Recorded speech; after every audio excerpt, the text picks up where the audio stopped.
Jeff, Zach, thanks for joining me. Hey, Hey, Steve. Steve. Thanks for having us again. Happy New Good to Year. have you guys. We are talking about open air neighborhood shopping centers, sometimes strip malls, but they're in fashion. It's one of the hardest types of commercial real estate to find space in. CBRE is reporting that for the last 2 years, they've been more full than e-commerce warehouses. Rising occupancy rates have caught the eye of institutional investors. Blackstone spent $4 billion on shopping center owner realty opportunity investments, and we're seeing other institutional buyers looking really heavy in this space. Some of you guys' thoughts on just, this retail class that used to be super unsexy and now it's at the hot thing. Well, I think like all retail, it never actually died, and everything runs in cycles.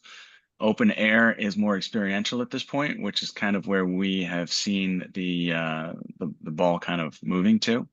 And I think that we're just seeing it kind of come in now to the reports that are catching up to what we've kind of been seeing this whole time. Yeah, I mean, I think that's true, and I think the other side is when you do have a lot of people who will do Amazon or otherwise that'll get specific items that they need delivered to them. That to Zach's point, they want something that's a little bit more experiential. So going to an open air place where they can kind of poke and prod through some of the goods that they have instead of going to like a closed in Walmart or Target or otherwise, creates an experience that makes it more fun instead of just shopping online. Well, and I'll follow up what I was saying before. It reminds me of city centers, these micro developments that are basically mini cities where you have retail and supporting other grocers, pharmacy, etc. And it's all pedestrian friendly, sidewalk cafes, etc. And that might not be everywhere, but that's kind of where my first thought goes to. And they are and consistently remain very big hotspots and desirable locations because a lot of times they'll be outside of city cores. And you'll see that people in the suburbs don't want to drive downtown, but they still want to feel that kind of city feel. So that's kind of that shift or that relocation out of urban areas that we've kind of seen across the board since COVID happened.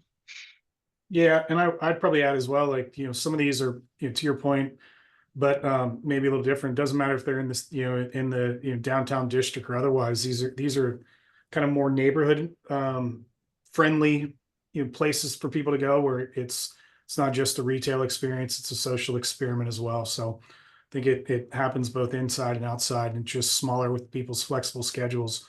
They can drop in for lunch or drop in for a coffee and go do a little bit of shopping and then go get back to work or go wherever they need to go.